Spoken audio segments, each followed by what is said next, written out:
All right, everybody. Hello, everybody. This is Reverend Rick McCain along with my baby, my girl, my boo. All these titles, but Brenda Faye McCain, my girl.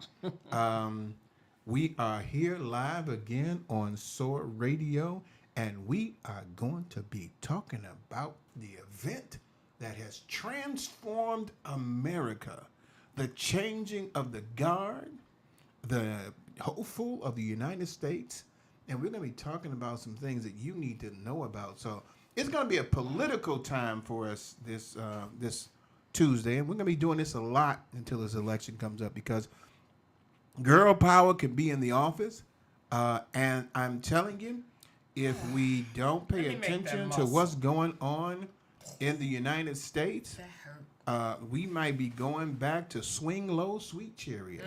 This is Rick McCain along with my baby, my girl, my boo. How you doing, baby? I'm good. You good? I'm good. You good. Well, that's good. You good. I mean, we got a lot we're going to talk about. We have no guests on the show today, but we're going to have this whole segment pretty much talking about the situation that has recently happened. Joe Biden has stepped down from the Democratic nomination as president for the election of 2025 and has sent over his endorsement to Kamala Harris. And the wave of enthusiasm and excitement has filled the air so much Say that it. The wave. Go the ahead. world is taking the world by storm. However, we need to be paying very close attention to this because there's a lot of things that have happened in this world, babe, where um, we, you know, need to put our focus on it. Just swift focus a little. We talked about just recently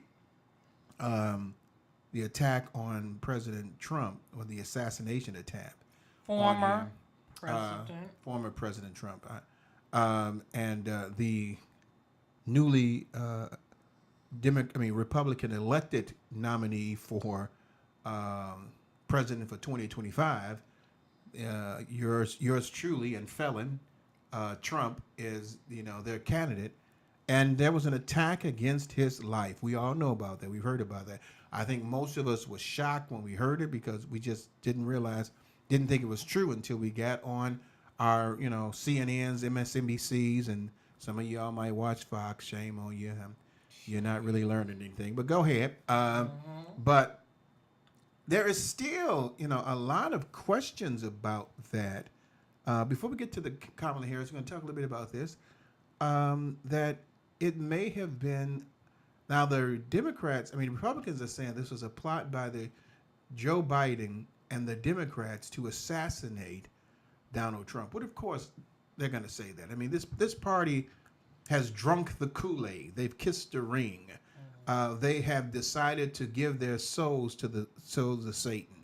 They're just everything that they're doing right now is just solely to bring this one antichrist into office, and it is extremely concerning.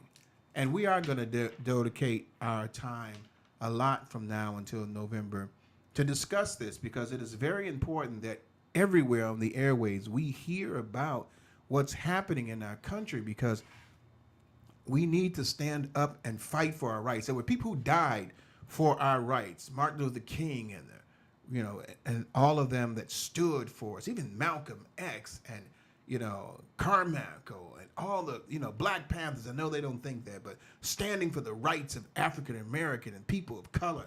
All those people who have died for us. Now, if we don't fight for our rights, their dying was in vain because there is something out there called Project 2025 that is really trying to take away all the rights of people of color. But again, back to Trump, babe. There are people still out there saying that that attack on his life was not sanctioned by Democrats, but ultimately the news may come out that it was something that Trump and his components or his followers came up with to give him some kind of a godlike power that people would want to vote for him. Unfortunately for him, we find out that that attack on his life didn't change the votes at all. But what is your thought? Have you heard anything about that at all?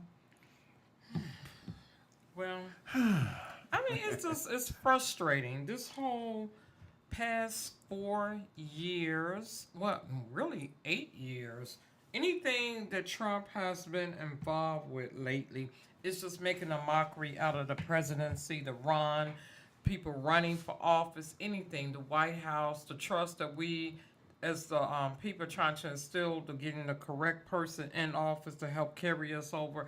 It's been a joke. And I really do believe that day, 2 Saturdays ago, hearing breaking news, someone tried to assassinate the former president, President Trump. My first thought was, I can't take this seriously. Is this a joke? Because he does almost everything to garner attention. So what would make the common person that vote believe that he didn't have this set up? And even though people are saying, well, he did get shot, did he really? I mean, it's just weird because most people know when you hear the sound and the ringing of gunfire, you're ducking, you're running. Those people behind him look like they didn't read the memo, that they got to say, hey, we doing a stage play here. You're going to hear the shots. You got people in the back pointing. The gun sounds came from over here. And it's just so weird for him. Who was the person he emulates? Hitler. If you really was that afraid and got shot, and the Secret Service people are not doing a great job of protecting you, but you're still doing fists up, fight. What? I mean, now he do think he's next to God because I survived assassination attempt. This is rhetoric to me. It's like, come on. What? But you know what? Trump continue to be Trump because somebody coming after you. That's all I gotta say. You know, I mean, and I'm not going to say that someone's coming after him now. No, I don't mean that way. Yeah, I'm okay. saying you about to get up against Kamala Harris. She Yeah. coming after you, and we mean in a good way. Yeah, Because you can't well, play you with mean that it a good way. This is you speaking. You ain't gonna throw me in under there. That was you, and I understand what I you're don't mean saying. to kill him. I mean You know, to hey, debate I him. bet he Shabazz, I don't know, but I'm we, saying. you know, I do. I think a lot of people are wondering about that, but and then they say, well, no, a couple of people got killed and wounded. That don't mean anything to Trump. I mean, So, Trump basically told Okay. people that he could go down Fifth and Third Avenue and shoot someone and no one would care. And he's You know, I don't want to believe that something like that would happen. But what's going on in our world today, with some of the things that are being said, is kind of scary because they're also talking about, you know, if Trump doesn't win the election, you know, the next world war may happen. And I'm like, well, United States is not the world, so you can't say world war, you know. But it's all of these threats and innuendos that are being said makes you wonder, could this have been a part of the plot to, you know, make sure he becomes president of the United States? And so we've got to be concerned about that. But the concern that we had was over Biden. We're leading on to this Kamala Harris thing. I was very disappointed in how the Democrats and everyone treated Biden after the debate. Now, we haven't learned a lot of things about it, but it had to have been something more that they saw about Biden other than that debate to want him to leave the office. He did not do well in the debate. And we've all known for a while that Biden stutters, has some kind of memory lapse, which, you know, you get a bit older. Wait till you get a bit older, you'll find out that happens too. I've started to discover some memory lapse sometimes too. I mean, go downstairs and I can't remember what I went down there for because my mind is just constantly racing. But I think how we just left that man, a man who has a lot of dignity and pride and cares about the United States. I thought that was just a bad way to do it. I know he decided to make the decision to step aside, but let's be honest. The only reason why he stepped aside was it's called money. Ain't it, it says there ain't a damn thing funny in a land of milk and honey. You gotta have a job. You gotta have some money. And they were holding up $90 million. Hope y'all understand that this is what we're talking about, because this is life here. Sometimes on a Let's Stay Together show, we got to talk about things that are dividing us to stay together. This is life. They were holding $90 million. So everybody's all excited about Kamala Harris. Oh, in 24 hours, she got $100 million. Well, they were holding $90 million because they did not want Biden to run for office. Now, it seemed like it was late in the game, and I was really concerned. I'm like, are you trying to just give President Trump the office? But when they held back that $90 million, Brenda, his time in the office was gone. Just like right now, when you heard the Secret Service with Donald Trump, when she failed and she took full responsibility, bipartisan agreement between both houses decided that she needs to leave, and she was gone because they said you gotta leave your job, you gotta resign. They were telling her you had to resign. When they held that $90 million from that Democratic Party, and they were not going to get any money from the big donors, his number was up. Okay, that could be true. That is true. Okay, that is true.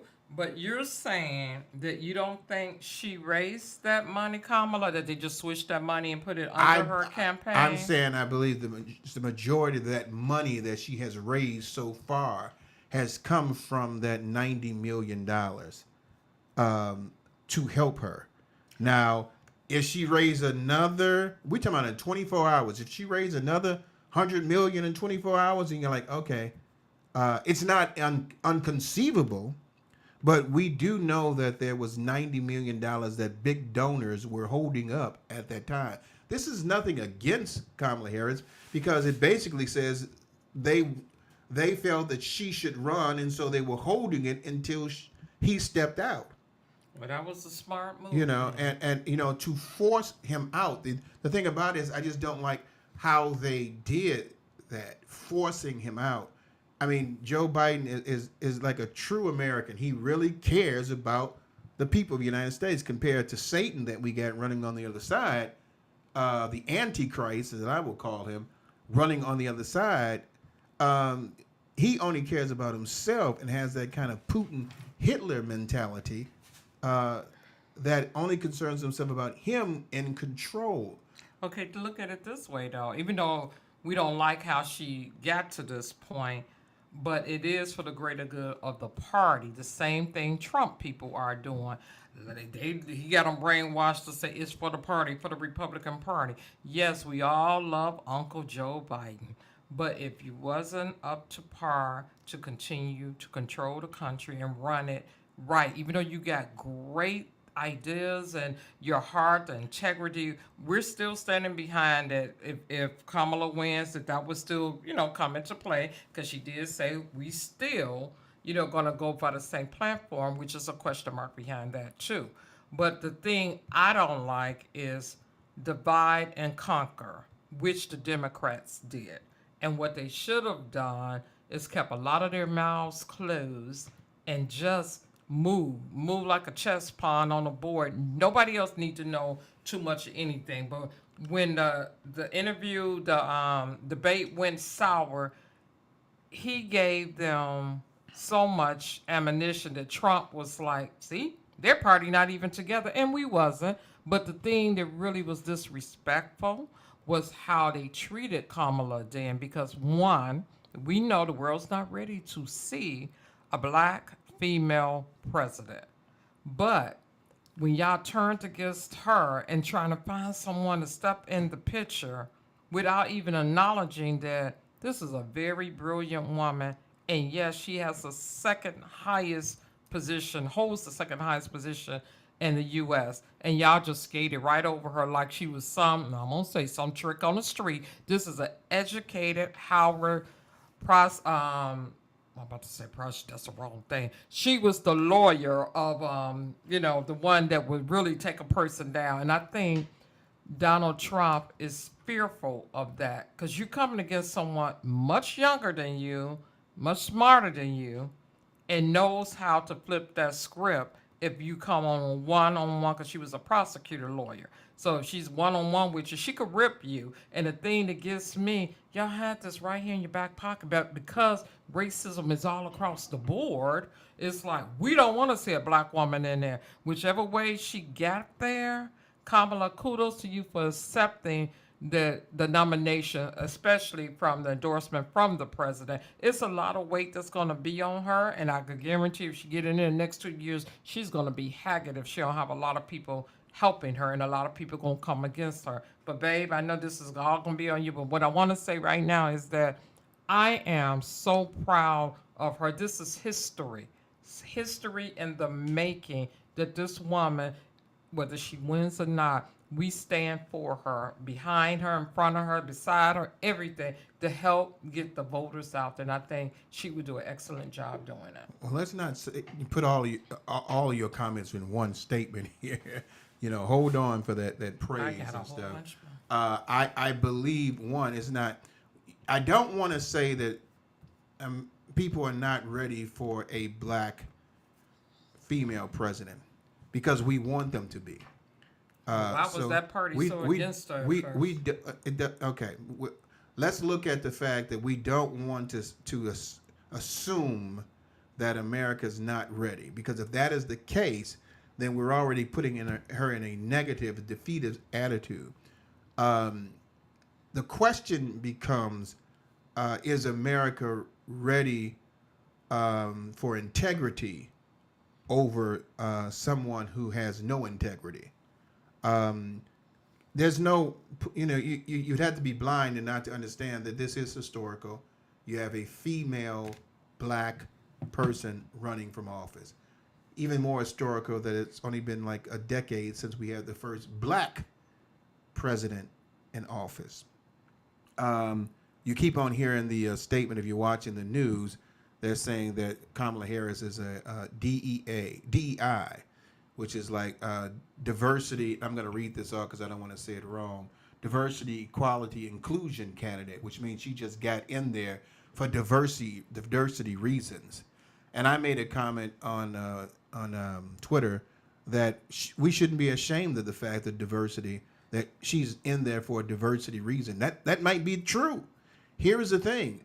It's because of the racism of the United States that we have to have diversity. Because you don't want equality. You didn't want equality before.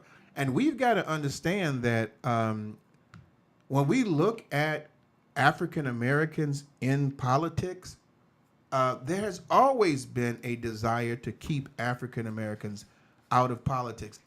And Project 2025 is that kind of scenario. But I want to read to you something. For some people to think, we don't have to worry about certain things. I'm not going to read that yet because I want that to go with Project 2025. But what I do want to say is this. Kamala Harris is by far one of the most intelligent individuals that has run for office. And there is a big concern that white Americans, especially white Americans, may not want to vote. White men may not want to vote for a black female in office. Now, you do remember back when Trump won the election that Mrs. Clinton ran for office. And white men did not want her in the office because she was a female. And that is something that's very important to understand.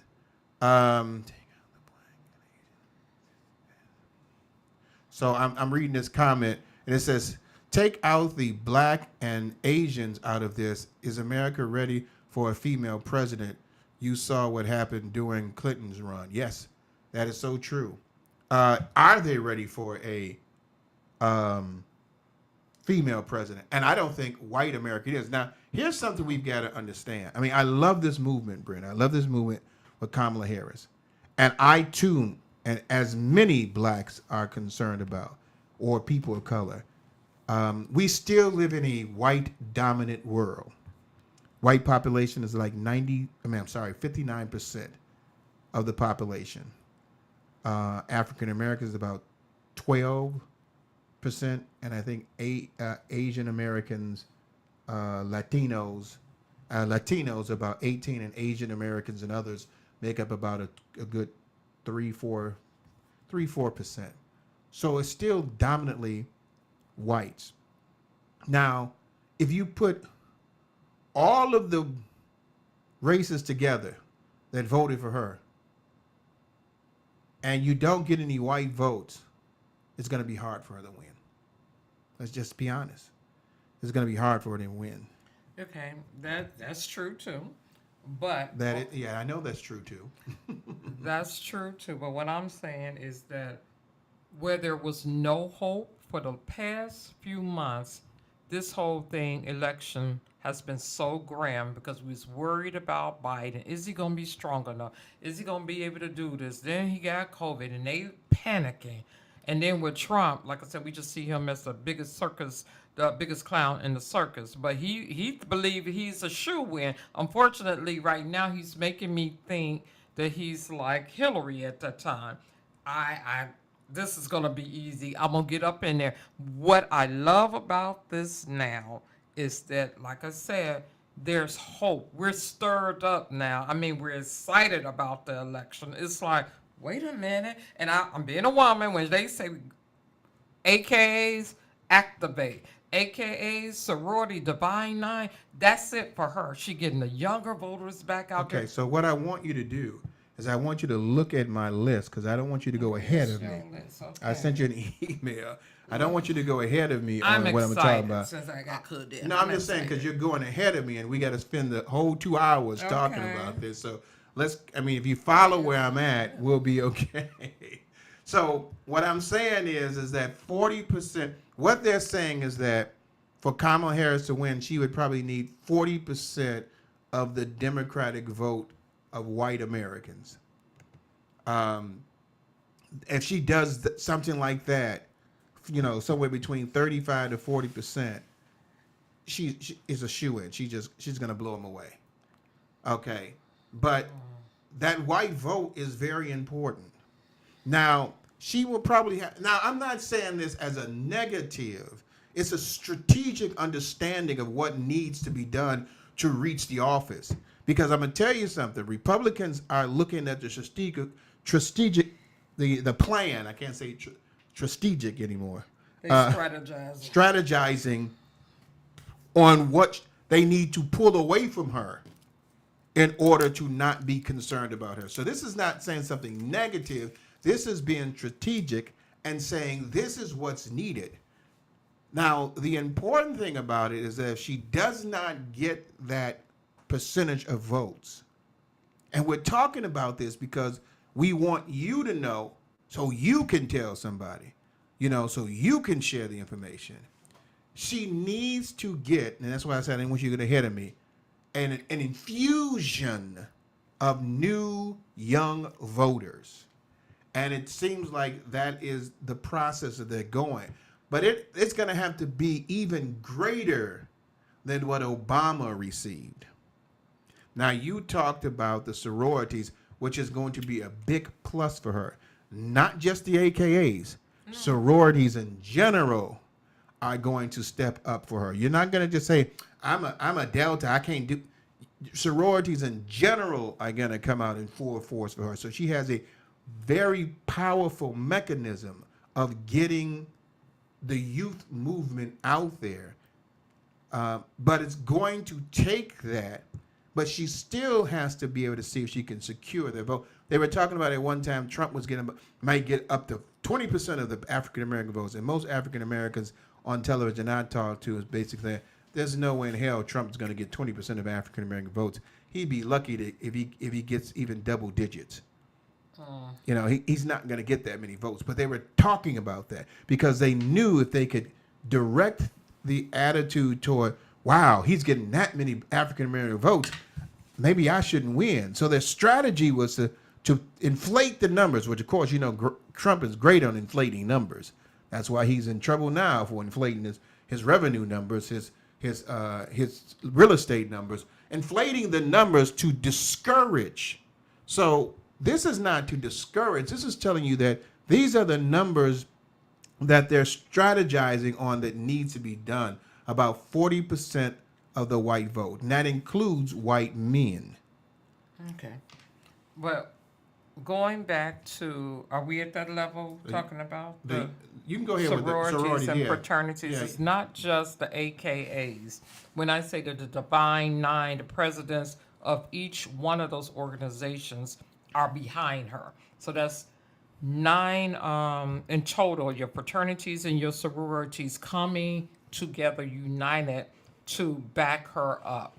And with that, I said, that was so powerful of her becoming the vice president because women get out there and they vote. And they brought and Stacey Abrams, they brought so much to the light of it that it gave a lot of young people the opportunity to express how they feel in that last election. Just like I was a part of something greater to help her get in office. This, I really do believe, is going to blow up phenomenal for just her doing this on Sunday. And today is Tuesday.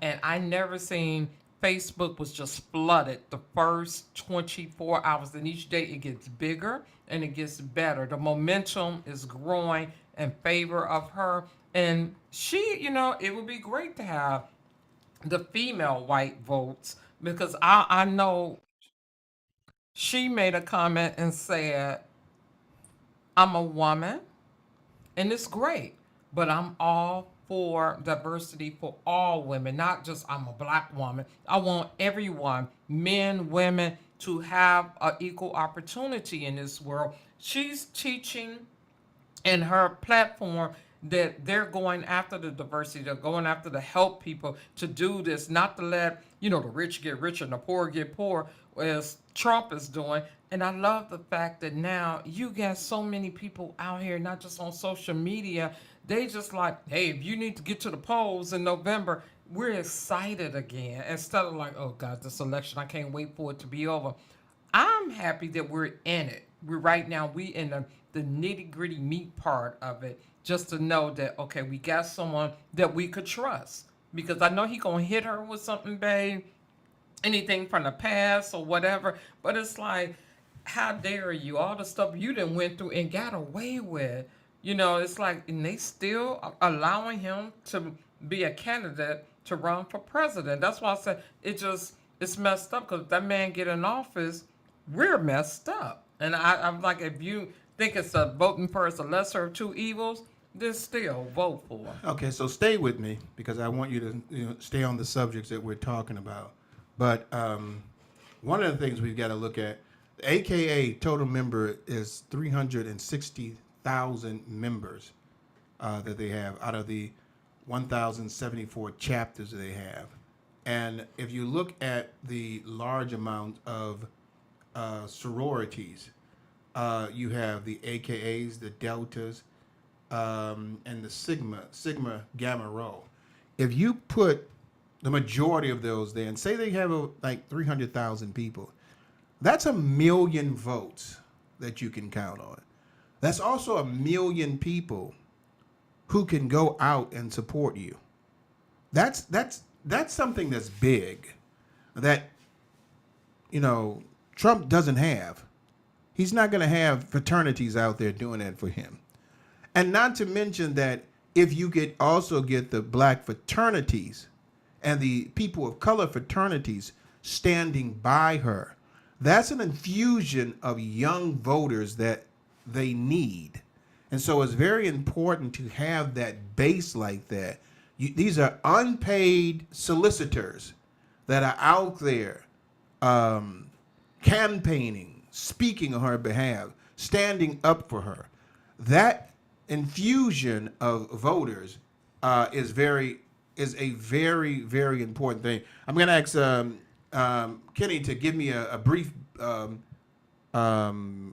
viewpoint of what this article is, and he's going to give me the information. But babe, that's the key. Okay, so the sororities is very important that she has that base. it goes against some of the crazy little groups that stand back and stand by groups that you have out there. These radical crazy nuts. To have a group, say, like sorority, AK is one of the largest sororities out there at 360, and that number might be low. So 360.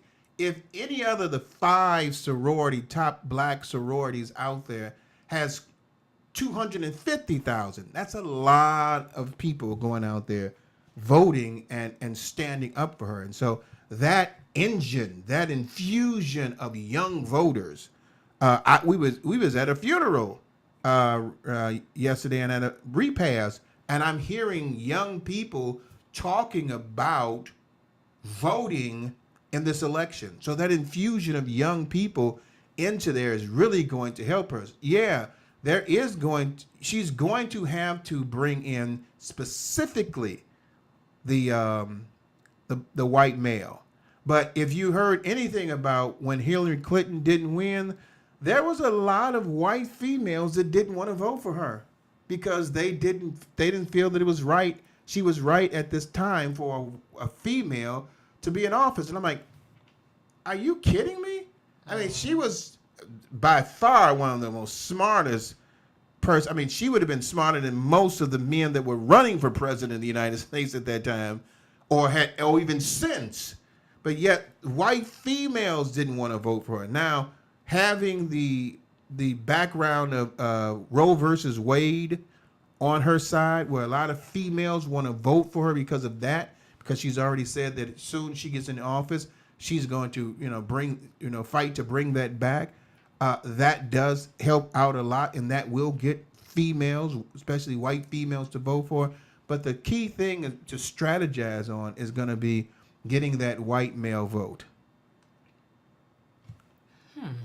So, getting that white male vote, that's kind of down the line, finding the right VP. Are we there yet? No, we're not, and that's a good Okay, a good thing to throw up because and I didn't have it on the list. That's very important. Finding the right VP. I just looked at it and I didn't realize Kamala Harris is 59 years old. Excuse me? Yeah, that's what I read. She's 59 years old. I mean, somebody correct me if I'm wrong, but that's what I read. She was 59 years old. So I'm gonna go back, see if I see her name up here, but it came up there that she was 59 years old. Kamala Harris. Well, she was See born that? at 65. 59 years old. Wow. I thought she was much I thought older she was than younger that. than that too. So I didn't say young. I thought she was much older than oh, that. you thought she was older? Yeah, No. I'm 58. I thought she was like 62 or something. But baby, you look 25, so it doesn't make any Okay. difference. Yeah. But she's 50. She's 58. So Joe Biden is what, in his 70s? No, how old is he? How old is Joe? 84 or something. 80 something? Okay, I'm wrong. I mean, Joe Biden is in his 80s. Okay. You're going to tell me, no, he's not, but you don't know how old he is. He's 81. Okay. I love how, bring me facts, baby. Bring facts. I'll say he in his 80s. You said no, he's not. He's in his 80s. Okay, you get good with that one. But she's 59 years old. Having another infusion of a young, intelligent, white male would be very beneficial. And I'm going to say this, and some people are not going to be happy about it, but if you put in a female as vice president, that's going to be rough. Okay, that is going to be rough. But America, what we want and what we need is two different things.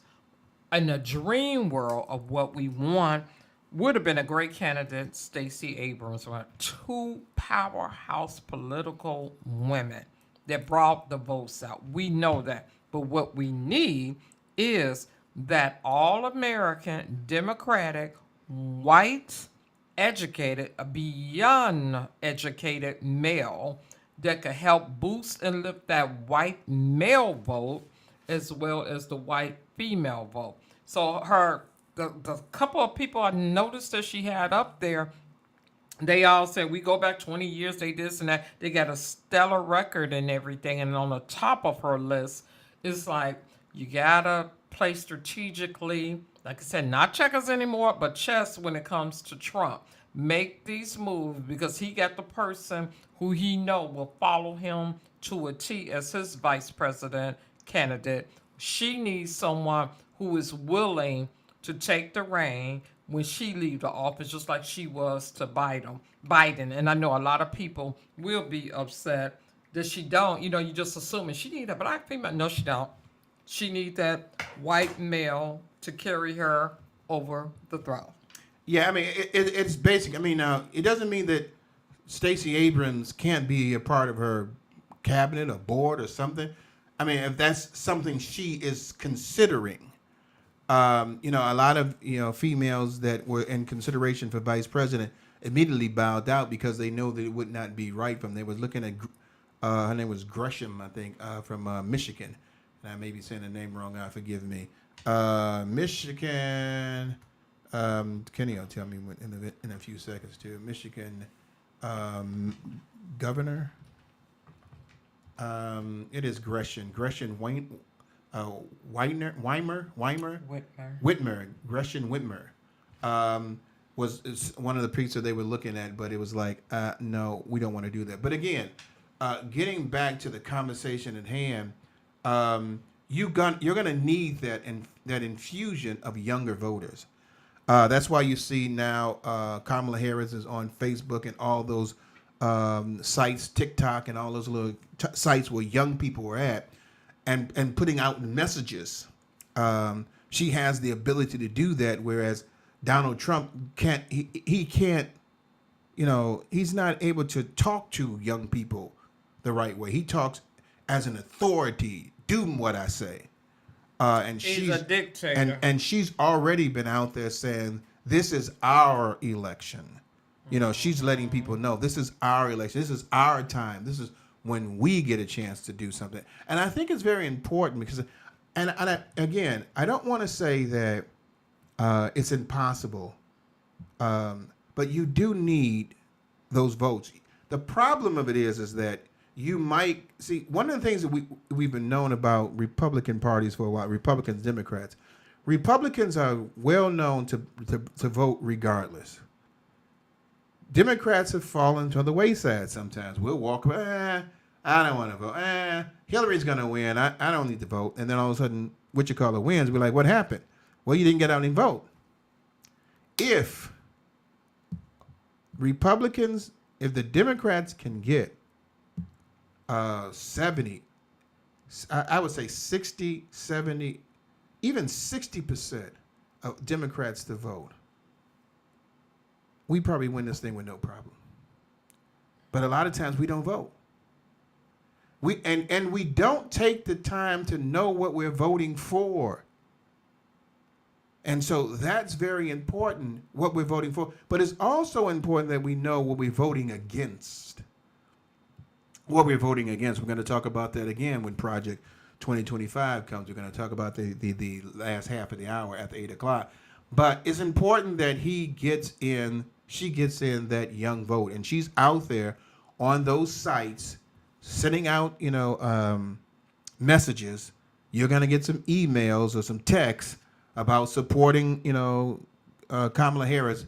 Make sure those emails are legit, though. Don't just devote your money, because there's a lot of people out there that are actually Republican parties that are saying you're sending something for Kamala, and that money ain't going to her at all. So make sure you go to a official registered page for that. And it is very important that you understand that it's important. We're just talking to Kenny, our producer, and we're going to buy some, Kamala Harris shirts. He said, make sure you go to her page, because you buy it from anywhere else, she's not going to get any money for it. And so it's very important that you go to an official Kamala Harris page or an official Democratic page that is supporting her. And you'll be able to tell, because it's at the end it says democrats.org. It's not going to be .com, because it's not a company, it's an organization. So be careful. Find out. Do your research. I don't care if you're just giving 20, and just $20. You don't want to give $20 to the wrong person. Hold on, and $20 is $20. And so make up your mind. I mean, the grassroots thing that Obama did was like successful, and people just giving, 20, 50, $100, but it was so many people. So make sure you take the time to do that. But again, right now you see this infusion of excitement and happiness with Kamala Harris doing some excellent things, and you're saying, she's got to make this vice president vote. We got to hurry up. Blah, blah. Everything has to be strategically put in place. So be patient. And she has to understand finding the right candidate to bring in votes of Democrats or even independents, because there's a lot of independents out there. Don't sleep on the independents. That can get you about 10 to 15% of your votes right there. And there are a lot of people seem to forget this because the Republican Party doesn't want to tell you that. There's a lot of Republicans that don't want Trump to be president. I mean, they don't. One of them was Trump's new vice president, J.D. Vance. Well, what made him change his mind? He kissed the ring. He talked about Trump like a dog, and all of a sudden now he's talking for Trump. But there's still a lot of Republicans that don't want him out there. And there's a lot of Republican women that might decide, I want you to hear this, to vote for Kamala secretly because they do want to fight for their equal rights under Roe v. Wade, or may not vote at all. That can be something that happens. So there is strategically things that they're looking at to make sure they make the right decision. They don't have but a couple of months, but you got to make the right decision, finding the right person and knowing what that right person will bring you. The right VP is going to be the one that's going to bring the white vote. So the right VP will be the one that brings the white vote. And that's very important to understand, because she's going to get a lot of votes from people of color. No question. She's going to get that. And she's got a base, an unbelievable base to fight for. And speaking of that base, one of those bases are going to be celebrity endorsements. And so I want to read this because I was sent over to me that President Obama right now has not endorsed Kamala Harris. Now it's basically saying that he's basically in a lot of ways just giving his support, to Joe Biden and all the things he's done. He says a tribute to Joe Biden that was posted in the media. Joe Biden has been a great American, most consequential president, as well as a dear friend and partner to me, wrote Mr. Obama. We chose Mount O'Biden as a running mate in 2008 because he said at this time he wanted to be older, more experienced running mate with gray in his hair, limited future presidential ambitions. So basically, Obama is basically giving his praise to Joe Biden, and outwardly he's doing it. Now, privately, they're saying that he privately, a lot of people are saying that he was one of the individuals that went to Biden and told him it's time for him to step down. He was the one. President Obama was the one that told Biden not to run for president after his 8 years is over and allow Hillary Clinton to run. And Biden decided to do that. And so now privately they're saying he's going back, and as they say, Joe was frustrated about that. But I believe that, conversations were saying, hey, Joe, if we don't want President Trump in there, we need to make sure that, we get the right candidate there. And right now, funds are drying up. There's no support for you after this, and you need to move forward. And that's a big decision to make, y'all. I don't understand if you think about that. I'm the president of the United States, and I'm going to say I'm going to bow down because nobody wants me in the office. That's a big blow. Yeah, after all of the things he's done. He's done some incredible things in the 4 years. You need to look back at the record. Stop looking at the man being too old. Heck, we all going to get too old at some period of time when people are going to think. He's done an incredible job in the record he's done for those 4 years. and even up to this, almost, time that he has now. Um, we shouldn't just abandon him like that. But celebrities, I mean, right now, Lady B has given her authorization to use her song as one of her playlists. And even though she hasn't eventually came out and done anything now, she's going to support Kamala Harris. And the celebrities, I want you to hear this. Another thing that she has in her benefit, the celebrities that are going to come out to support Kamala Harris are going to be 10 times more than what you will see. You're not going to get the Kid Rocks and the Hulk Hogan's of the world standing up. You're going to get prime celebrities, and I'm not talking about celebrities only in the singing world. You're going to get in the rapping world. You're going to get them in the movie industry. You're going to get them in all kinds of industry where there are celebrities there. They're going to come out in droves. Watch this. They're going to come out in droves to support her because they don't want Trump as president. And that is going to be something that's going to be very powerful to gather in the youth. Wait until you see Taylor Swift supports Kamala Harris. You think that's gonna go that way? She supported Biden. Wait until you see that. I'm telling you. Wait until you see that. When if she comes out and supports Kamala Harris, her and Queen B, oh come on. They got Cardi B, Charlie XCX, Barbara Streisand, and more celebrities has came forth to support Kamala Harris. I mean, it would be great. Keep it rolling. Keep it coming. It's the Rolling Stones. Keep it going. When Obama came out, it was a whole bunch of celebrities, and I'm sure they're going to just trickle on down right to her, which is great because they still have the highest respect for Joe Biden. Yeah, and I think there's one comment was in the reason why people didn't support Joe is because he acted and looked old. It says not saying Trump said anything right, but at least he didn't look and act old for most part. Yeah, he looked and act deranged. He looked and act like Hitler. I mean, I think sometimes people, if you look back at historically, when we had the when you look back at historically, if you look back at the time when Hitler was trying to take over the world, he had Russia as his allies, and they thought that was going to help them. He wound up turning on them and taking over Russia. Hitler looked at everybody. He looked at everybody as weak.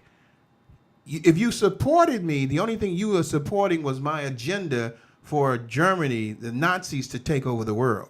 He was going to destroy anyone that didn't want to follow that. And even if you did, he was not going to give you any power.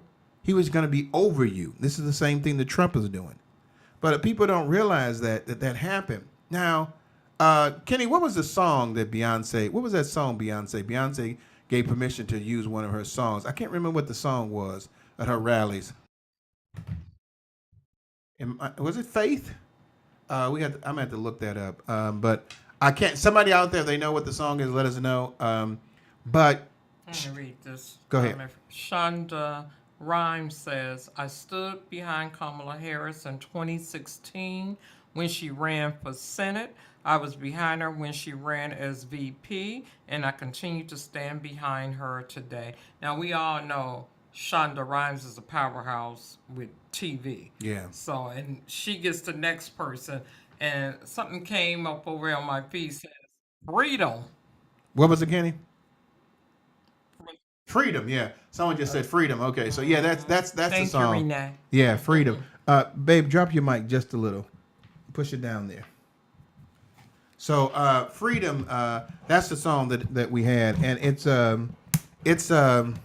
that's better. Now when you get those celebrities starting to support her, it's going to be Excuse me. Republicans are not going to have an answer for that. This thing, I know we can, I don't think, the world is ready for a black female president. I mean, let's be honest. We do Christian real all the time. Nobody of color would think, heck, we didn't think the world was ready for Obama. That's why even now, when you say Obama was president, people still get excited because they didn't expect this. Now, people think that, hey, that's not, it's no big deal, but it was.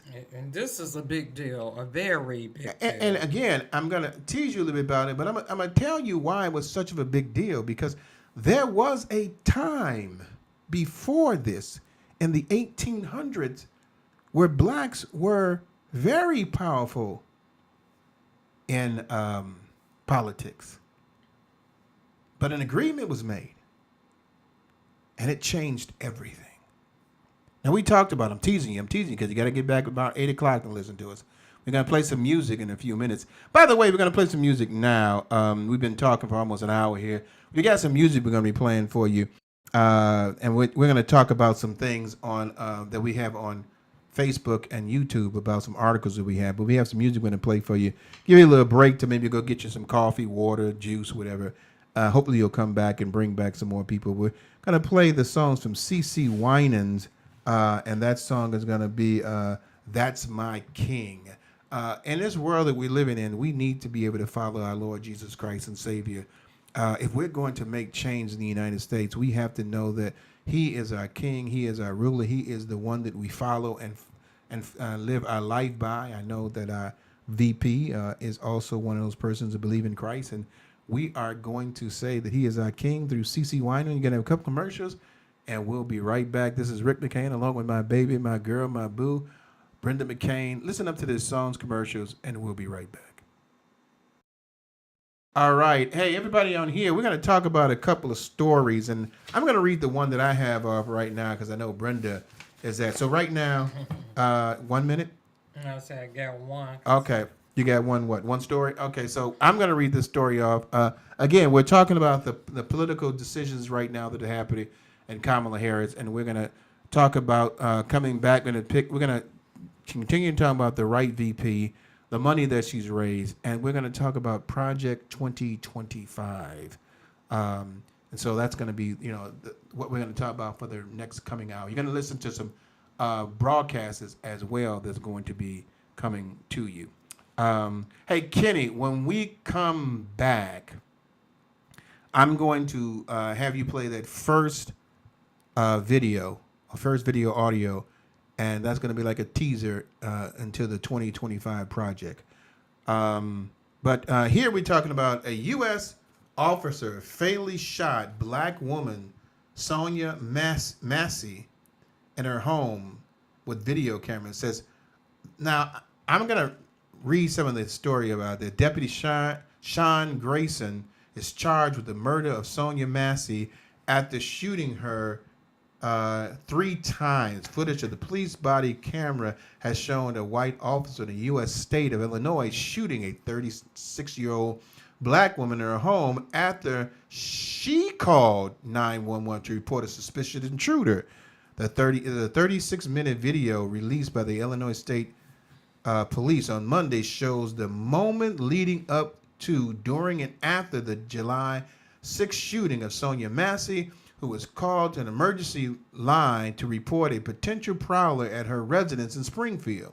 The video, 2 deputies are seen in a tense encounter with Massey after encountering her home, and late at night, it accumulated in one of the deputies, a 30-year-old Sean Grayson, yelling at Massey to put the pot of water down, threatening to shoot her, and then 3 shots were fired, one hitting her fatally in the head. Grayson is indicted last week for first-degree murder, aggravated battery of a firearm, and official misconduct. He has pleaded not guilty. Now, if you looked at the video, there's a video out there if you want to look at it. Just look for Sonia Massey on there. He comes into the house, 2 of them. One of them didn't even turn on his his camera. You're supposed to have it on every time. He turned it on afterwards. But the other guy had on the camera. If you look at the video, she called these people because she thought it was an intruder. He comes into the house. Now, they were saying the woman may have had some kind of mental issues or anything like that. But she walked over to where her pot was, where the water was boiling. And so he told her to step away from the boiling water. Now, I don't know, I didn't really catch what she said, or he may have said, but she basically said, I rebuke you in the name of Jesus. And she was standing near the water. He told her to walk away. And then all of a sudden, I think you may have seen her with the pot or something. He said that she was going to throw the water on him to scald him, so he shot her. Now, police are saying when a situation happens like that and you know that there might be some issues, you're supposed to de-escalate, like walk away, like you see sometimes in those videos. And I'm sorry, I'm going to say this. In those videos where you see them in a white person, they kind of walk away. Ma'am, sir, we don't want any confrontation. He takes it into his own authority, babe, to figure because she had the pot of water that was boiling, as he says. I don't know if the water was boiling or not. It was a pot of water on there. He felt that she may have thrown that on him, talking about she's going to rebuke the name of Jesus, cast a demon out of him. And he shot her 3 times. 3 times. And 1 in the head. And he's pleading not guilty. Okay. This is my famous line here from my sister. Make it make sense to me. Because if she was the one that called the officers to the house fearing that someone might be breaking in or intruding on her property, she opened the door, let the cops in. Mm-hmm. Okay, ma'am, is everything okay? Where's the altercation at? How did we jump from they walk in and she's holding the pot of water right there for them? I mean, it's like a big gap missing. And for him not to have his camera on, it solidifies that big gap. Yeah, it does solidify that big gap. And it's a shame when you see something like that these police officers are still making these decisions, these rational decisions when it comes to people of color, that their lives are in danger even though you have the upper hand with the gun. We've got to go back on the line. We're going to talk about this a little bit more, but we got to get right back on the air here on SOAR Radio. You got a comment. We'll wait for it. We're back on the air. Hey, everybody, this is Rick McCain along with my baby, my girl, my boo, author Brenda McCain on the Let's Stay Together talk show. Hey, we were talking about this situation. We got a comment, so I'm gonna let the comment come on. But it was a situation that recently happened where the U.S. officer fatally shot a young woman by the name of Sonia Massey in her home, and there's a video camera in there. And basically, to tell you all the story real quick before they have the comment, she was called the police because she thought an intruder was there. The police officer came in there, saw the woman standing there. She was in a bathrobe or something like that. She walked over to some water that the officer, who did not have on his camera, the other officer had on his camera, and he told her to step away from the boiling water. Now, I don't know how he knew the water was boiling. He may have seen the fire or something like that. She said to him, I rebuke the name of Jesus from you. He took that as a threat with her standing in the water. He told her to stay away from the water. When she turned around with the pot in her hand toward him, he shot her 3 times. And now this person has been arrested. And I'm trying to see if I can read back where it says before we let the comment come on. Blah, blah, blah, blah, blah, blah. He was arrested last week for first-degree murder, aggravated battery with a firearm, and official misconduct. The 30-year-old Grayson yelling at Massey to put down the pot of hot water, threatening to shoot her, and then shoots 3 times.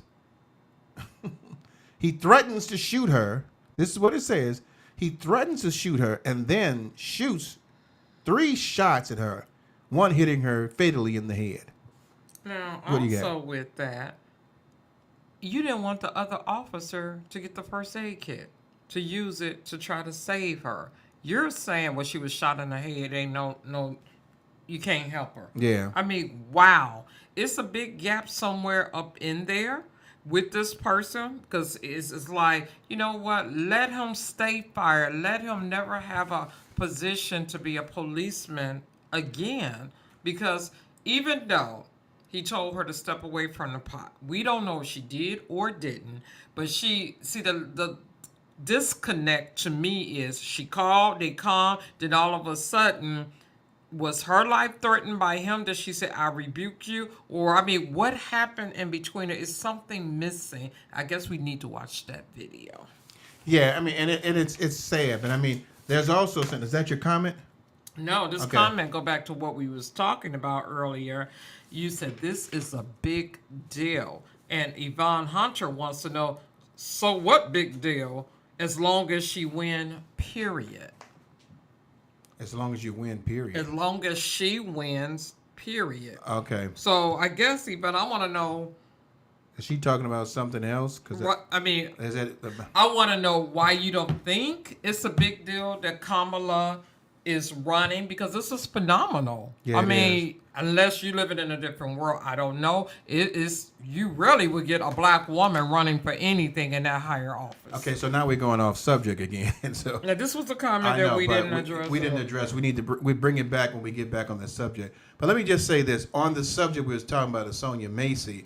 Vice President Kamala Harris made a statement on this, and she basically says Sonia Macy deserves to be safe. She wrote, "The disturbing footage released yesterday confirms what we know from the lives experience and so many. We have much work to do to ensure that our justice system fully lives up to its name." A date later, President Joe Biden also addressed Macy's death, saying it was a reminder that all too many black Americans face fears of their safety in many ways of the rest of their life that most of us do not. And it's so true because I mean, concern as a black person is that I have to be more afraid of white policemen misinterpretation or their injustice actions, even if I haven't done anything wrong. You could stop me in a car and want to check my license and then think that I was trying to reach for something, because I think he was talking about he said, well, there's no gun, there's nothing here. Why did you shoot it? She would threaten me with the pot, and that's what he used. But we have a problem with that, and it's something that we need to definitely look at. Hey, we're going back to this Kamala Harris for president, and the convention is coming here in Chicago soon. I can't remember the dates. I had to look up the dates. The convention, and you thought that convention was going to be something when Joe Biden was here. I mean, the traffic in Chicago was going to be ridiculous. Think how it's going to be now that Kamala Harris is going to be running for it. I mean, 19th to the 22nd. Thank you, Kenny. The 19th to between August 19th to the 22nd, it's going to be kind of difficult to move around downtown Chicago. Anywhere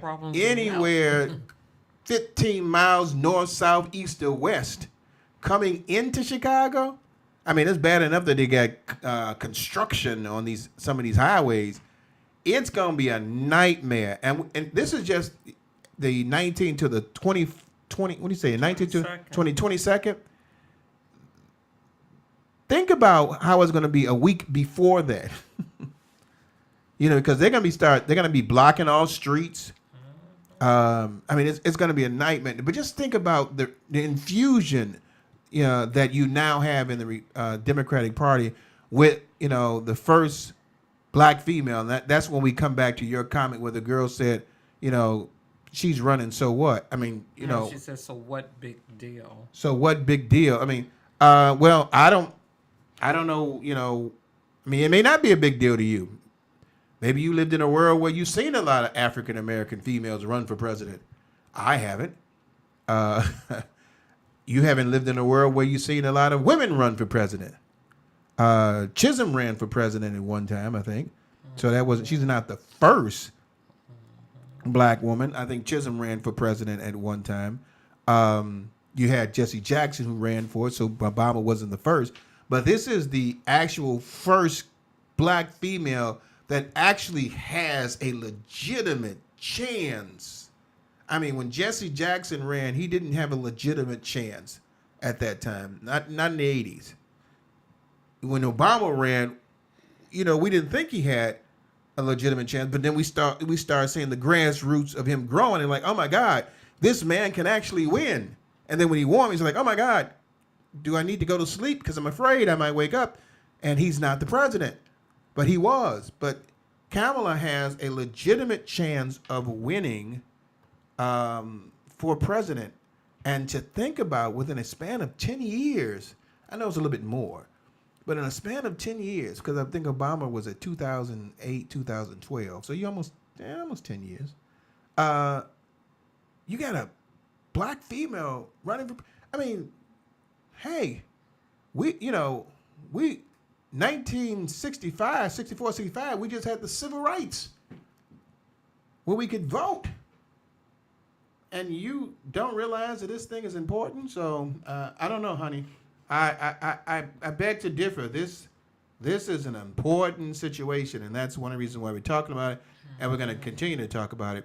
We talked about the money raising of $100,000 and now $100 million. Thank you. And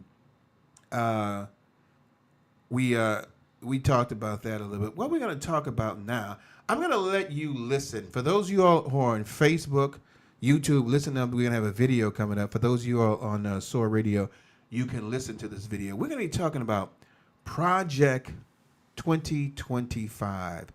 If you're not paying attention to this election, if you're not understanding why it's important that Trump does not get into the White House, Project 2025 is going to spell out for you. It's over 900 pages of a affidavit or a program that they are putting together, that people who worked for Trump are putting together. And Trump is saying, I don't know anything about this. He's lying. That has so much of a change on how the United States is going to be ran, that it's gonna make it almost say that I'm being very, hyperbolic. I'm really expanding this. It's gonna make it seem like we might be going back to slavery, and I kid you not. These programs that they have set up are designed to strip away anyone who doesn't follow the Trump agenda. So we're going to play this first audio video for you right now. Mr. Kenny Crawford, can you do that for me, sir? Slowly but surely, the structures, the laws, and the institutions intended to make the nation great have been and continue to be eroded. Not to mention the souls of the human race and minorities being eroded every day by injustices. We have a blueprint that we can see how that's being done. Project 2025 plans to upend structures, institutions, and the basic rights that have supposedly been afforded to Americans to make it great. It's a playbook for Donald Trump's second term and a plan for the destruction of America as we know it. Despite flashy headlines printed over American flags and the likes of obnoxious men who give loud speeches about their love for making America great again, Project 2025 delivers no such thing. Project 2025 will slowly but surely strip away our rights. I've asked for a hearing about Project 2025 because I believe it is a dire warning to us all of an individual and others around him's desire to weaponize the government for their own empowerment. It will rip our experts out of agencies to be replaced by sycophant political appointees. It will strip women of even more healthcare access and rights. It will further dehumanize undocumented immigrants and punish their family members, even those who are American citizens, for daring to be associated with them. It will restrict free speech in schools to only allow far-right approved agendas and curriculum.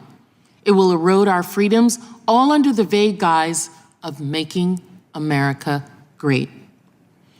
And yes, because it is a grand Republican plan, Project 2025 calls for severe cuts to Medicare and Social Security. I'm not just saying that. The authors of Project 2025 are saying that.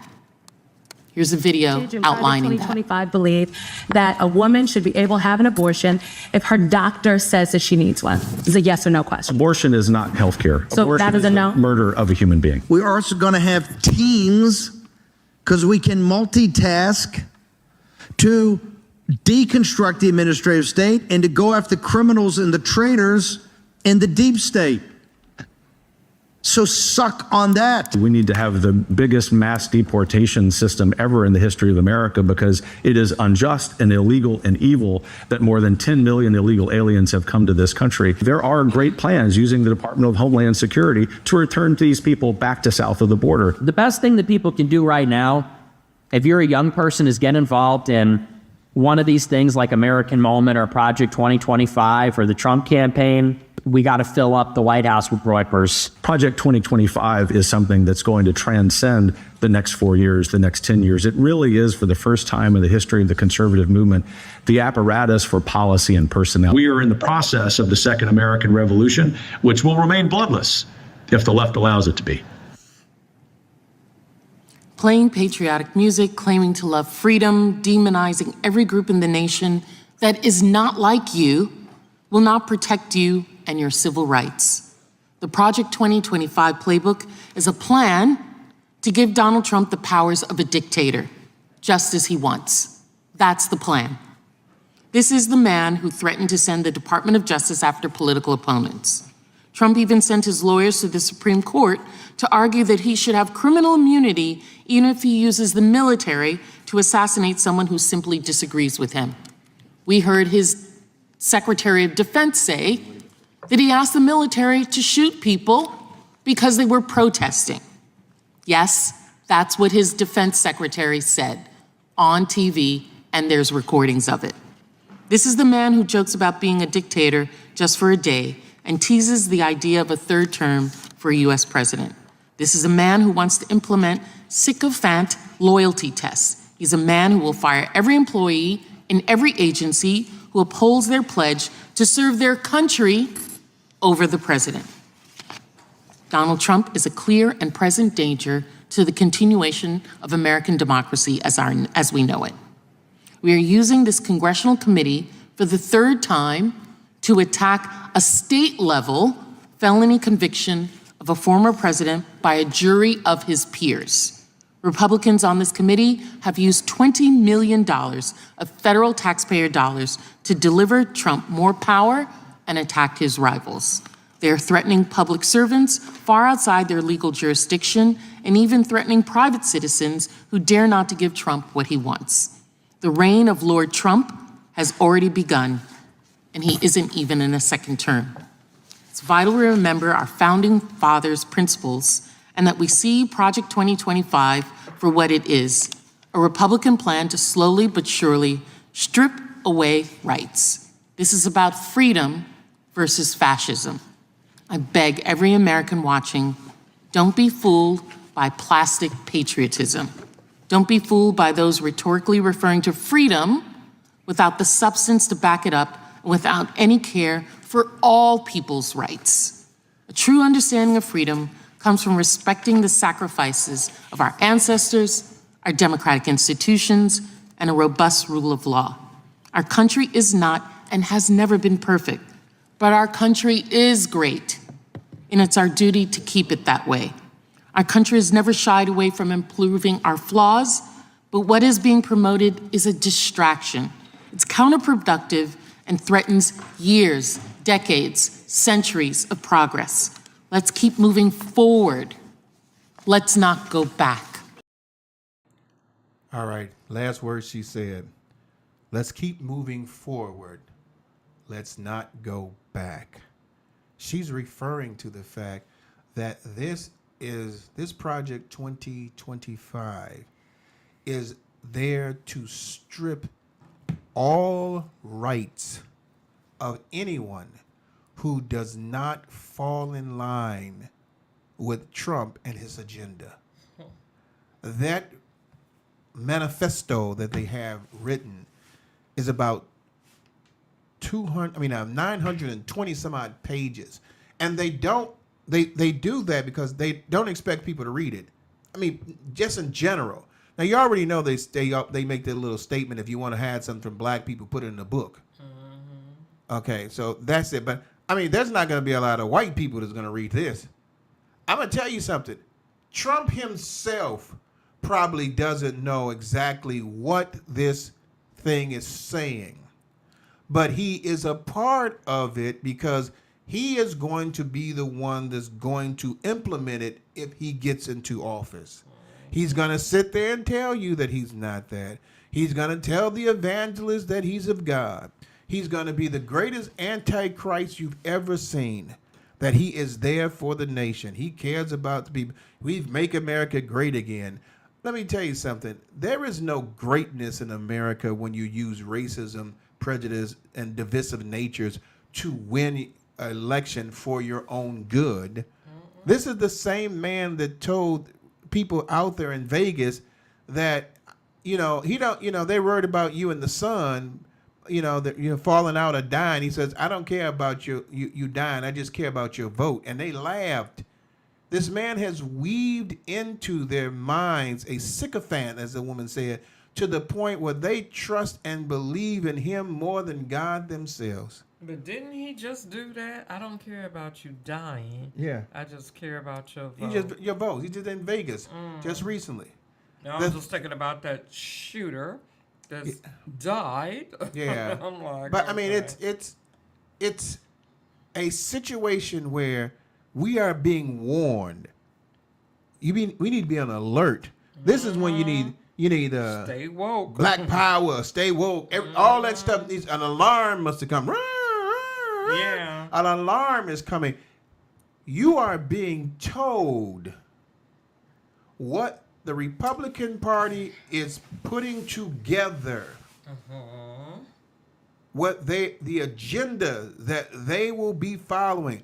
When Trump got into the White House, he didn't say anything about moving Roe versus Wade. But he did it. And I'm not, I'm not for abortions, but I don't believe that you have the right to tell somebody what they can and do with their own bodies. Nope. But if I get in office, I can tell you how to vote. Let me tell you something. Most people don't think this, this can't happen. You don't know history too well. Let me tell you something. African Americans were legally disenfranchised in the South after the Reconstruction, which prevented them from holding office. During Reconstruction, the Reconstruction Act of 1867 gave black men the right to vote and hold political office for the first time. Around 2,000 black people held political offices, including 16 in Congress, over 600 in state legislation, and 100 in local office. However, black legislation faced many challenges, including violence, fraud, and intimidation. For example, in Georgia, 1/4 of the black legislation was killed, threatened, and beaten, and jailed. In North Carolina, conservatives regained control of the legislation and governmentship in 1870 and claimed that black people were too ignorant to vote and hold office. You need to look at the compromise of 1877. All of these black people, they had over 2,000. What happened? With the compromise of 1877, it ended the Reconstruction Act, and racial segregation laws were enacted. These laws became popularly known as the Jim Crow laws. They remain in force from the end of Reconstruction in 1877, look at this, till 1965. Didn't I just say something earlier if you was listening to the thing? 1965, 64 was a civil rights. 59 years ago. Now that if you look at that time, that was almost 100 years between that. The laws mandated racial segregation as a policy, and that all political facilities in the South states. So basically, what happened was there was an agreement. These were Republicans. I mean, these are Democrats now. I ain't saying Democrats are always the greatest, but they the best things we get right now between the two parties. They made an agreement with the Republicans because most of these blacks were Republican, congressmen and law people. They said, we will allow you, because the Democrats at that time had more power. We will allow your president to be Republican, but we need you to move these troops and stuff so that you protecting on the South that's keeping these black people in these offices so we can get rid of them. And that's when those black laws came in, and the end of the Reconfiguration came in, Jim Crow laws came in. They moved all of those blacks out of office. All of them. Is that when the Joe Turner thing came back? Yeah, you even had the Joe Turner come and go. They moved all of them out of the office. So if you actually think, they can't do that to us, yeah, they can. But with this and all of the things you said, we do need to wake up. If you don't want to read, because we know that saying is all too true with a lot of people, we're African Americans, had something, put it in a book, we won't read it. That was a video clip we just put out there for you, telling you the playbook that Trump is going to use and play dumb that, I didn't have nothing to do with Project 2025. Okay. He is really making America great again by setting us back nearly 200 years where he want us to be. No rights to do anything. Women, if it never was a chance ever before to get out there and vote, not just because Kamala is out there running for president, this is the time now to get out there and vote for things could get changed again and go back for you having the right to do whatever you want to do with your body. Not that you're a piece of property under, and I'm just going to say under white men, because this is what that's all about, though. And the thing that hurts even more, if we're seeing this, we're hearing this, when November comes, wake up and go to the polls and vote. Do something. Because if you're not voting, whether she wins or not, and this happened, then you don't have nothing to say. I can't stand when people say, I don't vote, but they be the main ones complaining. Don't complain. You got a right to vote. Those little votes, one by one, they add up. That's how Obama got in there. That's how she got in there for VP. It adds up. So as we keep saying, stay woke. Yeah, and I'm looking at the Project 2025 right now on here, and it's got 920 pages. The first section says, Section 1, taking the reins of government. What is taking the reins of government? Taking over the government.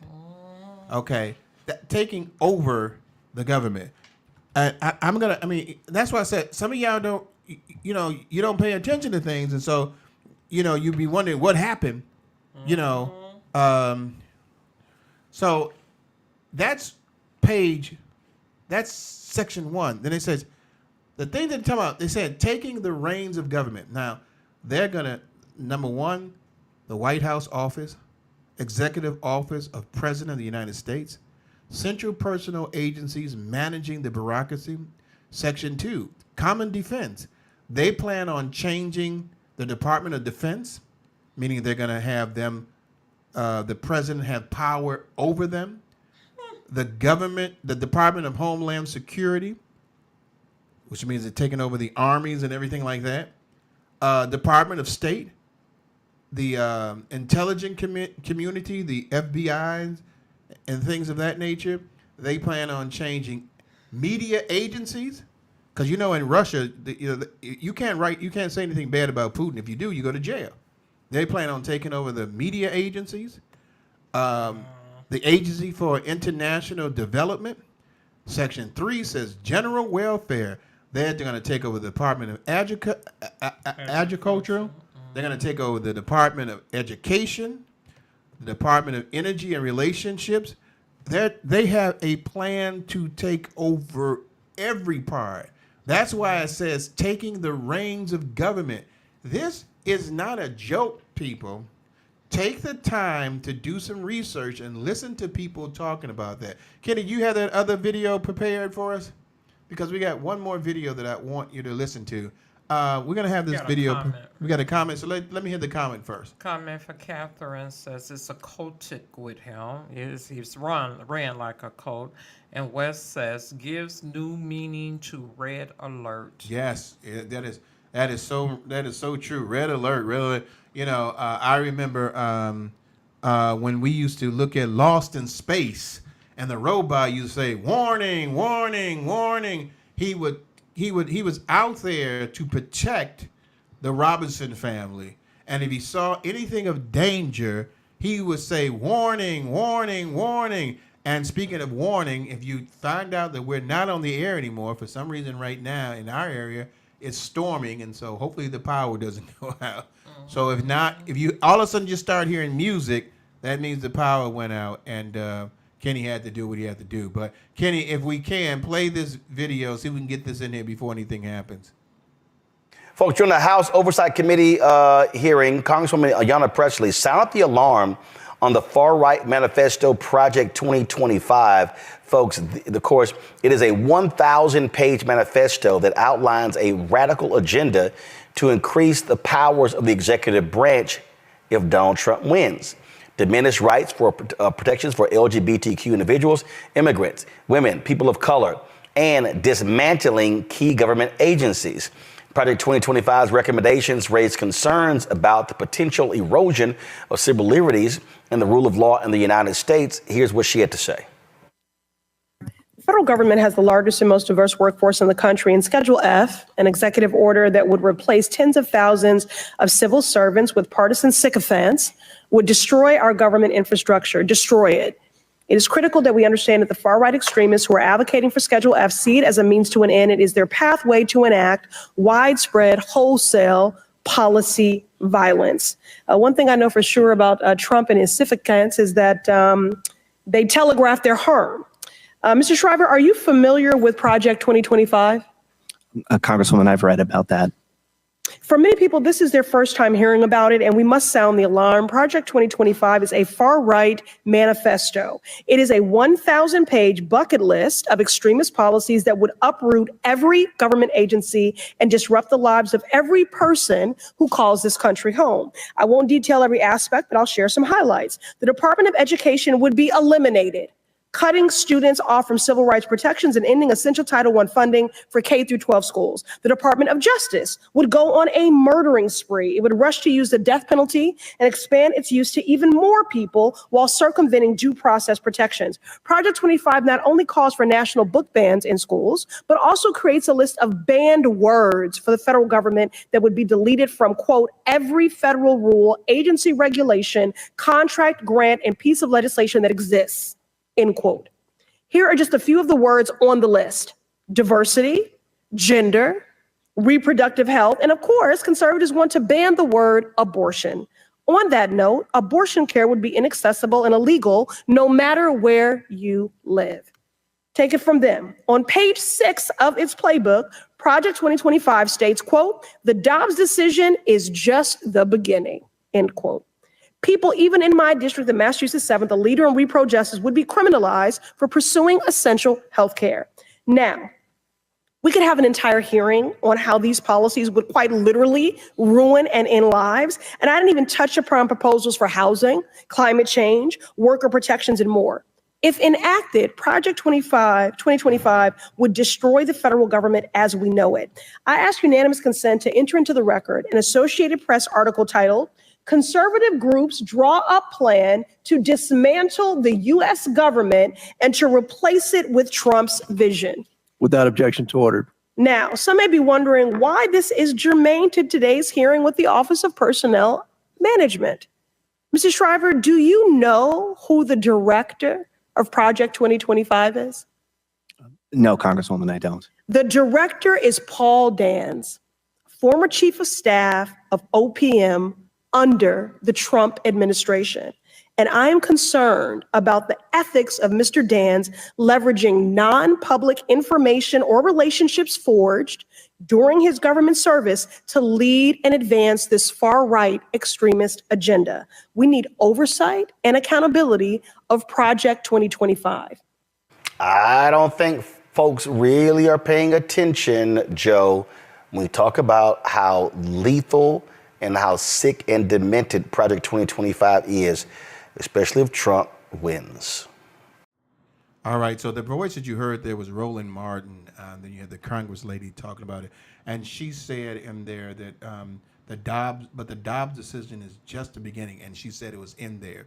I think she said page 6. I don't know what she's looking at, but on what I'm looking at, that does say that on page 38, and it does says, but the Dobbs decision is just the beginning. Conservatives in the states and the Washington, including the next conservative administration, should push as hard as possible to protect the unborn in every jurisdiction in America. And I'm not against that. I mean, I think we need to do, as much as we can for the unborn, but it's counterintuitive to the freedom that God has given us to make choices. And I just don't feel that a woman should be told what to do with her body. And what frightens me is that we will go back to those days where, illegal places were, making money off of, killing babies and killing women because they're trying to help them, and it's not going to be legalized or protected under the law. And so this is a very important situation, Project 2025, and it is like I said, the page, what I'm looking at, it's got 920 pages. I'm going to attempt sometime during the week or something like this to read this. I am a slow reader. Brenda could probably get through 900 pages in about 3 days. It might take me 3 weeks. I mean, if she really likes something, she can get like I wouldn't say 3 days, but she can get like 150 pages done in a couple of hours. An hour, I'm still reading page 10. So I'm a slow reader. And I think that a lot of times that they're looking for, people just don't want to read this. And that's why you've got to listen to some people that are trusted authorities. And I do trust Roland Martin. I mean, he has always been someone who has been, straight about things, for African Americans. And I appreciate that, coming from him and these people from Congress. These are Congress. Those two black females are Congress people talking about this. And they are sounding the alarm. We have to hear it. If I put these videos out on our Let's Stay Together Talk page, and I've asked you to share them. Share them with all of your friends, all of your pages, because it's very important that we inform people about this program that is literally, as she said on that, Department of Education, they are planning to eliminate that, and they are wanting to remove, the rights of minorities. And they also have a law that they're trying to do out there in Project 2025, where they are standing up for the racism against white people.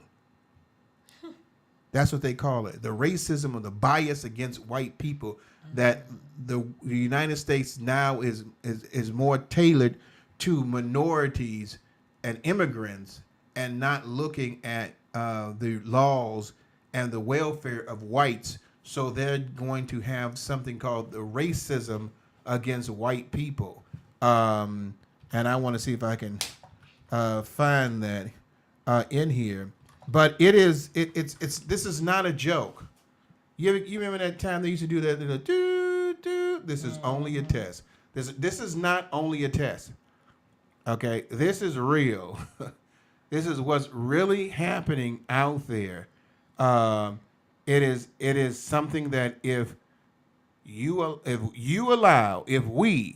allow Trump to get into office for the next 4 years, he's already, and one of the congresswomen said that, looking for ways for a third term. His whole goal agenda is to attack people who came against him.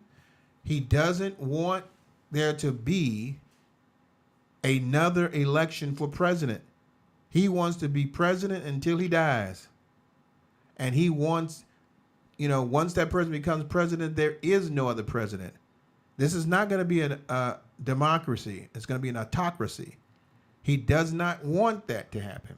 And this platform of Project 25 is being put together so we cannot have elections anymore. Well, let me just say that we're going to have elections like they do in Russia, like they do in China.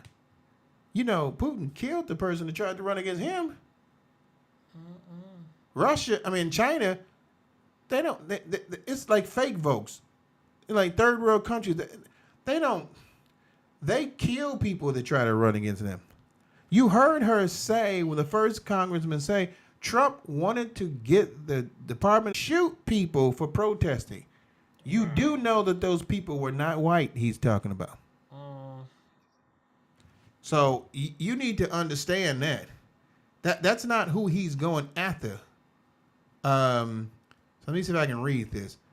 In contrast, the DOJ long history and Department of Education, the Department of Ed, discussed by Lindsey Burke in Chapter 11, is a creation of the Jim Carter administration. The department is a convenient one-stop shop for the woke education cartel, which, as the COVID area shows, is not particularly concerned with children's education. Schools should be responsive to parents rather than to leftist advocates, intended to indoctrination. And the more the federal government, I'm trying to read this, is involved in education, the less responsive to parents the public schools will be. This department is the example of federal intrusion into the traditional state and local realm. For the sakes of American children, Congress should shutter it and return control of education to the states. So basically, they want it to be run by the states or by Republicans themselves, to the point where they make the decision about what happens in schools. It's not catered to helping the child and catering to the responsibilities of what the parents want for their children, but what the state mandates and demands that it should happen. So if it don't fit in. And that was on page 285. We thank our producer for giving us this information. It is amazing how much information that's out there, this platform. And I don't think, a lot of people are not going to read that. I don't think I'm going to get to 920 pages. That's a lot. It should be some highlights of that that people put out there on Facebook each day. But there are people out there. I mean, you saw these two congresswomen. They're letting you know. Roland Martin is talking about it. You have a lot of African Americans that are talking about it. You're going to hear Kamala Harris talk about it as well. That is going to be one of her platform things that she's talking about. You need to know what she's talking about. It's not like, this don't make no sense. This sounds like a movie. No, honey, it happened before. Where you think Jim Crow came from? Whites did not like the fact that we had too many blacks in power in political office. And so they you remember the North versus the South? The South didn't want slavery to end. Do you remember? If you didn't know anything about the 1770 Document of Independence, those Southerners didn't. 1777. Yeah, they didn't want slavery to end. They wanted their freedom, but they didn't want to get no freedom, and so they took that away. They said, "Hey, we'll go ahead and share with you the presidency, but we need to get rid of all these black people in office. There's too many people in office. You remove those troops from protecting them, we'll get rid of them. And that's what the Democratic Party gave to Republicans. Republicans said, okay, we'll remove the troops so he can be president and you all will follow us, right? Yeah. They got rid of all those black people. And Jim Crow laws and black tax laws and all that stuff, all that stuff came into play. It says, for most of our history, the federal government played a minor role in education. Then, over a 14-month period beginning in 1964, Congress, yes, think about that year, 1964, Congress planted a seed for what would become the U.S. Department of Education, ED, or the department. So 1964. Now that was right around the time we had the Civil Rights Movement. So and Civil Rights Act. So let's get rid of that now. We don't 60 years. we don't want. I mean, now and now we want to really be honest. Let's be honest. We want to really be honest. Really be honest. We do it all the time. Education for black people is still not the same as white people today. Nope. We don't get the same equipment, same schools, same teachers. I'm not saying the teachers are bad, but they don't care about what they give us. They don't think we want to learn. We ain't get you have grammar school, you have kindergartens or grammar school kids in white schools that have computers and everything. And in black schools, we can't even find books for them half the time. And then they torn up, messed up, torn pages out of them. I mean, think about bringing that back even further. We're talking about 2024 and the educational disparity between whites and blacks is still ridiculous. Now think about it if it gets run by the state and you have people that are beholden to Trump running that. And you hear about them trying to take out words from our educational system, from our dictionary, from Webster, the white man who did it himself. They're going to take out the word diversity. Let me just take you back a little bit further. Do you realize that there was a time that blacks couldn't read and they didn't want to read the Bible? And then when they read the Bible, they took out the parts about slavery and injustice and gave them what they called the Black Bible. Look that up. Where it talked about being under the authority of your master. They let them read that part. You don't realize that this can happen? You don't see the warnings that if this administration, Trump administration, gets back in there and has 4 years to make this kind of change. Now, they already have control of the House, and they're only about 1 or 2 seats away from the Senate. They get both of those, and he's in the office, and he's already stripped away Roe versus Wade. You don't think they're going to come after the Civil Rights Act? And maybe you've forgotten, maybe a couple of years ago, almost a decade ago, there was talk about removing the Civil Rights Act because it had a term limit. There was a vote about the Civil Rights Act. Just went right past us. You don't think you can do that now, huh? You don't think in 4 years this man, if he has a control of the House and the Senate, he can make changes so much that you'll see yourself singing Sweet Low, Sweet Chariot, coming for the tearing me home? It sounds bizarre. Oh, Lord. But you look at 1877, when blacks had power. You remember Wall Street, Black Wall Street. Blacks had power. Blacks had the power to in their own communities. Money was flowing around about 36 times before it went out. Now they say the black dollar doesn't last one time in the black community. 36 times it was going around. And white people got tired of that and got rid of every place where black people were doing their own business. They didn't have to go to white people for anything. You don't think that's popular, huh? We don't. I don't. That was history. You know, they say history is doomed to repeat itself. This y'all want us to man know about it. is trying to bring back the white authoritative laws of history. And if he gets in that office and he still controls the House and can get about 2 or 3 seats in the Senate, and he ain't got to worry about being voted out, who gonna vote him out? He got power of both houses. You don't pay no attention to your local governments. So, you know, you don't pay attention to the judges and all the local people we put in there, the judicial system. You don't pay attention to that at all. So you ain't got no help there. Local office can make a lot of your decisions too. He can run that down to the local office and tell them what to do. But you don't pay no attention to who you do that. You don't even look to see who you locally voting for. You don't care. I don't care. I'm not going to help him get it out. I'm not going to help him. You don't even pay any attention to it.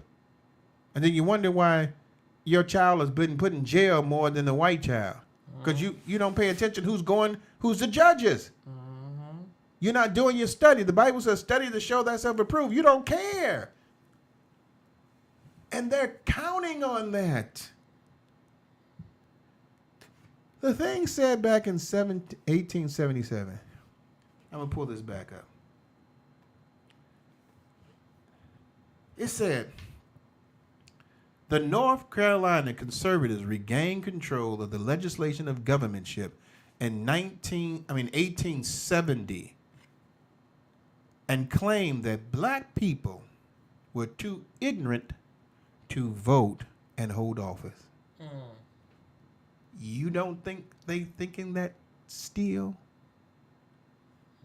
You don't think when Barack Obama got in office, the first thing that the senator said, and I can't think of his name right now, it's going to come back to me, because now he's old and been beat up by Trump.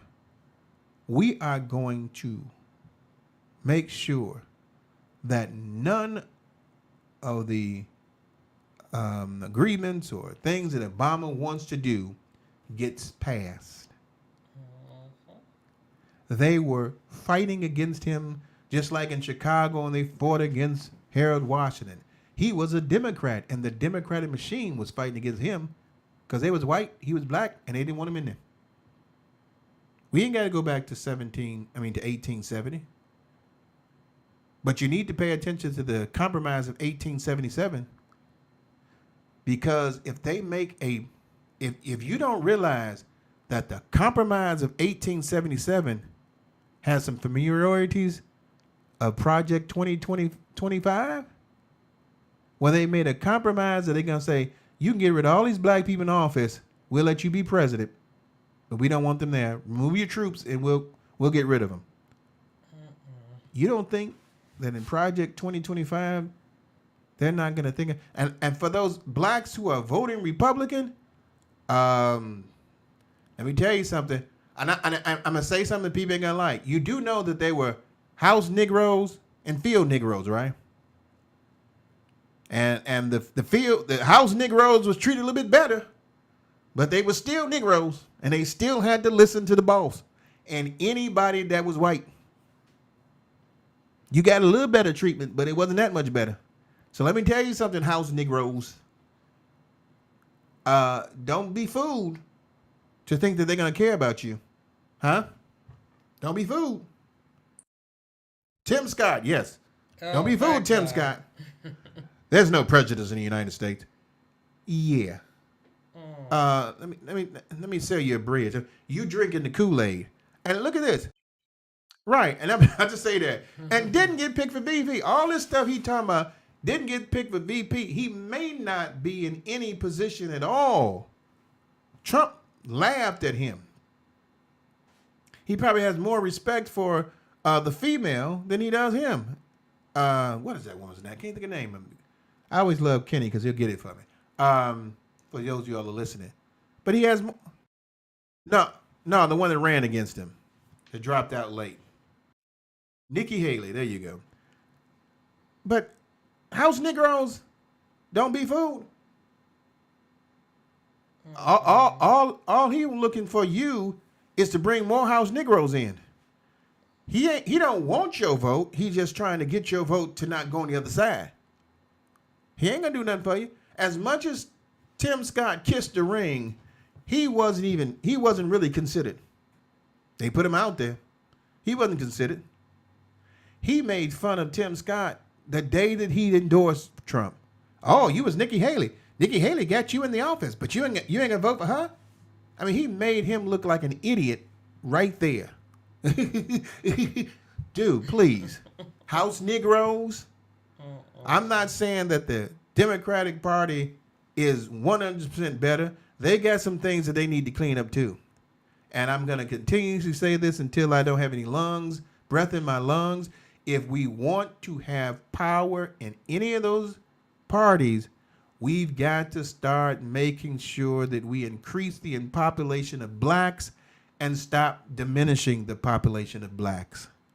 That is a goal, to decrease the population of blacks. We got to stop doing black on black crime. Our statistics has dropped down. Do you understand that? We have dropped down throughout the decades. We used to be like 20-something% of the population. We're about at 12 or 11 now. We going down. I mean, white race is going down too, and they're afraid of that. That's why they don't want mixing. They don't want racial, any racial relationships. They don't want mixed marriages because now it mixes the population. I'm not black. I'm not white. I'm blacky white. I don't know how they say this stuff now. No, how they come up with these crazy things, but they don't like that because their population is dropping. The population is dropping. It's under 60%, and in 20 to 40 years, they are saying that the white population will be less than the Latino population. Oh yeah. They're worried about that. They don't want it because now they don't have the majority. Replacement theory. There you go. Thank you, Kenny. Replacement. They don't have the majority anymore, and so they're afraid about that. And you remember the Bible when he was talking about they had the Jews and the Egyptians were saying, there are too many of them. We got to do something. Read your Bible. We got to do something about it. We got to rule over them. Because if they ever come together with each other, they will be able to overcome us. So we need to start ruling over them, taking charge over them and make them slaves to us. So they don't have the understanding to come together and fight against us. They don't want comment. Yeah. Quick. Says if you don't learn from history, you are doomed to repeat it. And it seems as though we're kind of repeating a lot of things again. Like you said, Trump want to be a dictator and rule over United States. And he want to take us back to slavery. He want to take the rights away from women. He want to get rid of having any more elections. All of this stuff is coming to pass in his mind because he don't think people are smart enough to see through this. But like I said, they didn't put that playbook out there. Yeah. Project 2025 is up to you, America, to read Project 2025. Hey. Because if you don't, history is about to repeat itself. Hey Kenny, that first audio, can you get it back out again? Okay.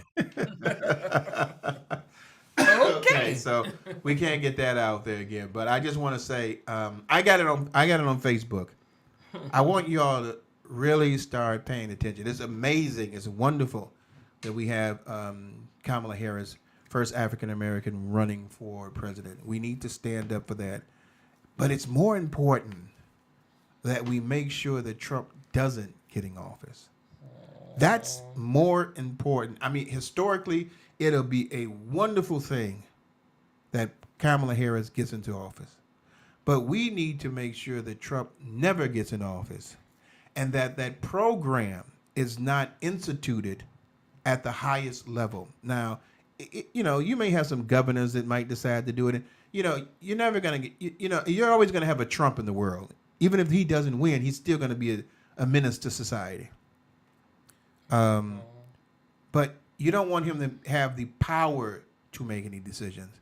And if he doesn't win, then all of a sudden now we can go against him because he will be a president that has 4 years, and we can go against him and put him in jail for all the things that they tried to stop.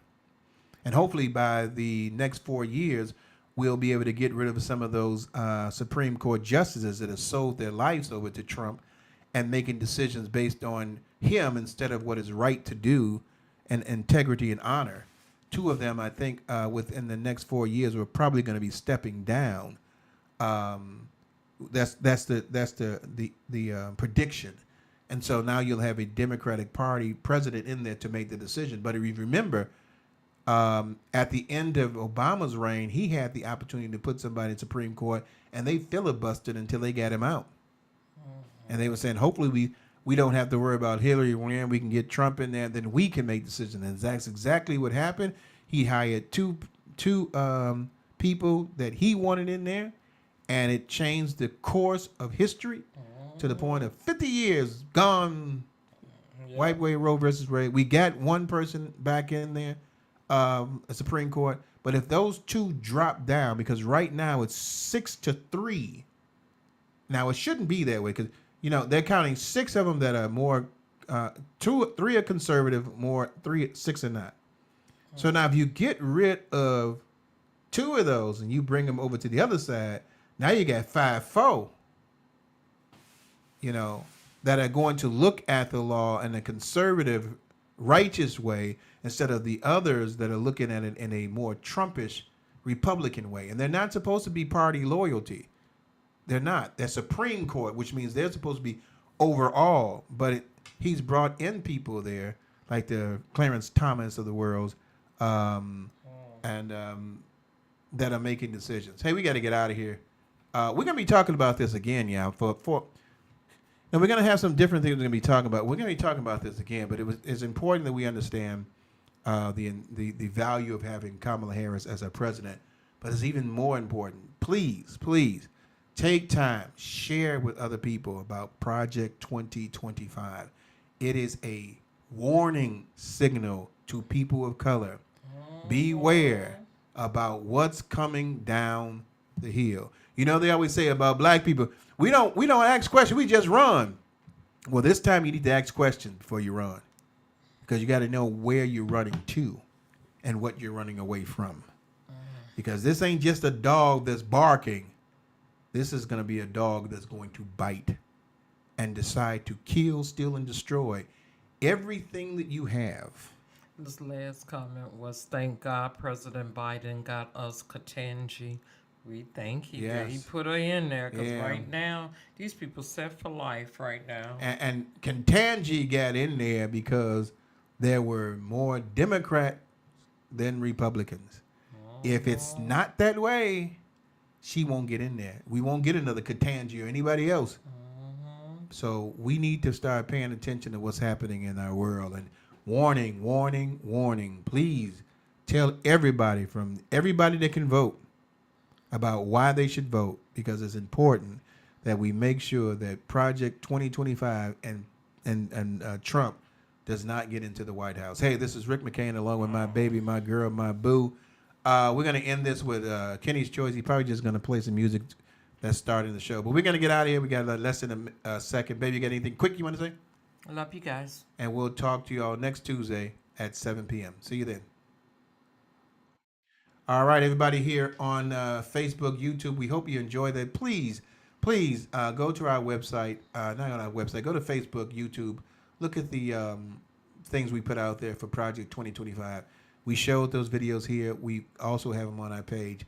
Share them with other people, because it's important that we know the agenda that Kamala Harris is going to be using in regards to defeating Donald Trump.